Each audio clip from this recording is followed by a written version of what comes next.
How to copy Spotify playlist link. That's what I will show you in this video. But before we begin, make sure to subscribe to the channel and ring the bell to get notified whenever a new video is uploaded. With that said, let's get started. So the process is very easy and simple. Just go ahead and open up Spotify. And once you do that, navigate to any random playlist that you want to copy the link of. Say for example this one.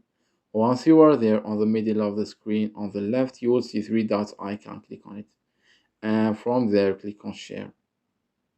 You will get to this page right here, in which you will see there are several options for you to share the playlist. Now, as you can see, there are some social media, SMS, and there is the copy link option.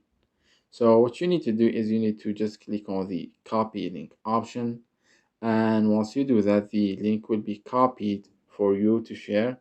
As you can see, the Spotify link copied to your clipboard, and that's it. You have just copied this playlist link to share. So that was it for this video. That's how you can copy a Spotify playlist link. If you have any questions, please leave them in the comment section down below. With that said, see you in the next video.